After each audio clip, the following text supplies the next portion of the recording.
Next है stock splits.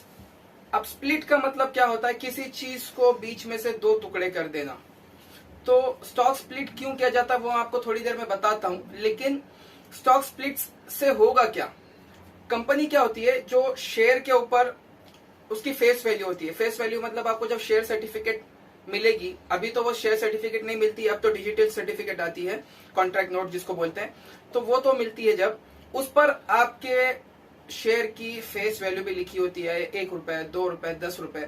ये share का प्राइस नहीं होता, ये उसकी फेस वैल्यू होती है, यानी उसके चेहरे पर वो लिखा हुआ होता है कि ये जो आप शेयर ले रहे हैं इसकी फेस वैल्यू 2 रुपए है। ठीक है, उसमें और डिटेल्स में बाद में देखेंगे। अभी फिलहाल मैं आपको समझा दूं कि फेस वैल्यू मान लीजिए कि 2 रुपए है, ठीक है, और आपके पास 50,000 शेयर हैं, तो 50,000 share multiply by 2 which is 1 lakh रुपए की, वो उसकी पूरी वैल्यू हो गई। आपके पास 50,000 शेयर है, तो सॉरी, कंपनी क्या करती है, स्टॉक स्प्लिट्स लेकर आती है। स्टॉक स्प्लिट तो होता क्या है कि एक आपके पास अगर 50,000 शेयर हैं तो वो उसको डबल कर देंगे और फेस वैल्यू को उसका आधा कर देंगे। उससे होगा क्या, मैं आपको बताता हूं, ऐसा बताऊंगा तो कंफ्यूजन क्रिएट हो जाएगा। ओरिजिनल फेस वैल्यू 2 रुपए थी, आपके पास 50,000 स्टॉक है, 50,000, तो 50,000 multiply by 2, 1 lakh.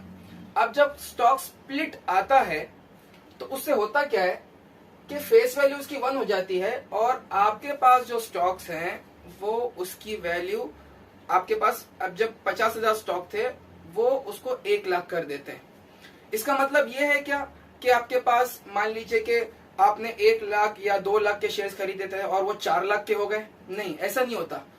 Price intact होती है। क्या मतलब, जो उसकी मेन वैल्यू है वो सेम होगी।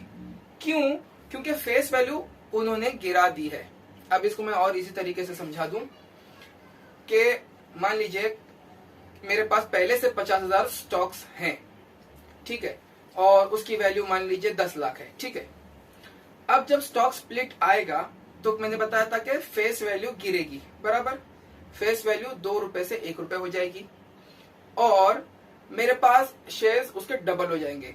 तो 10 लाख के क्या 20 लाख हो जाएंगे? नहीं। क्यों नहीं होंगे? क्योंकि उन्होंने जब मेरे शेयर्स 50 से 1 कर दिए, फेस वैल्यू 2 से 1 कर दी, 1 lakh multiply by 1, 1 lakh, 50,000 multiply by 2, 1 lakh. तो कभी भी आप देखो कि स्टॉक स्प्लिट आया है किसी कंपनी के शेयर्स में, तो उससे होगा क्या, जब आप देखोगे कोई शेयर अगर 5,000 का था वो सीधा 2,500 का हो जाएगा, तो क्या 50% उसकी मार्केट गिर गई? नहीं, उस दिन कंपनी ने शेयर स्प्लिट्स डिसाइड किया था और वहां पर मार्केट प्राइस हाफ हो गई। अगर किसी के पास पहले से वो शेयर्स रखे हुए होंगे तो आप अपने अकाउंट में चेक करिए, तो आपको 50,000 शेयर्स के बदला 1 लाख शेयर्स दिखेंगे, लेकिन वैल्यू उतनी ही रहेगी जितने के आपने खरीदे थे। 10 लाख के खरीदे वो 10 लाख ही होंगे। कंपनी ऐसा करती क्यों है? मल्टीपल रीजन है। एक रीजन जो बहुत इंपॉर्टेंट रीजन है वो है लिक्विडिटी।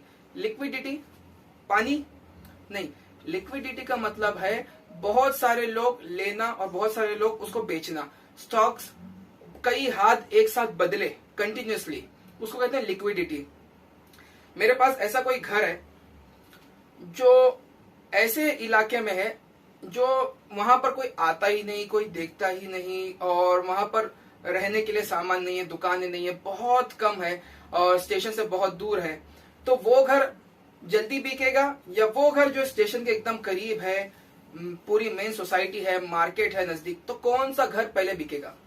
जाहिर सी बात है जिसपे लोगों का एक्सेस जल्दी होगा। तो जो चीज जल्दी बिकेगी उसकी लिक्विडिटी ज्यादा है, और जो बहुत आराम से बिकती है उसकी लिक्विडिटी कम होती है।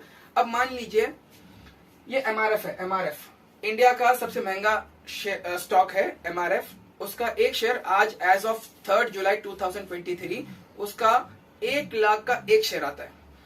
आम रिटेल आदमी, रिटेल इन्वेस्टर, रिटेल बंदा उसको खरीद पाएगा क्या? 1 लाख का एक शेयर नहीं खरीद पाएगा।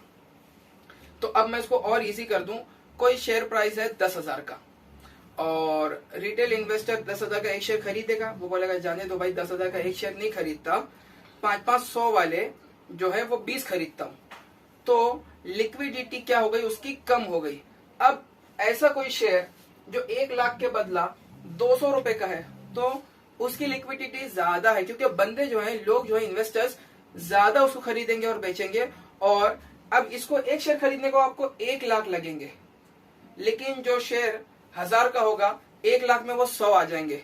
तो लोग सोचेंगे इसको खरीदने से बेहतर है कि मैं वो शेयर खरीदूं जिसमें लिक्विडिटी ज्यादा है, तो बेचने और लेने देने में भी आसानी होगी। ये लिक्विडिटी है।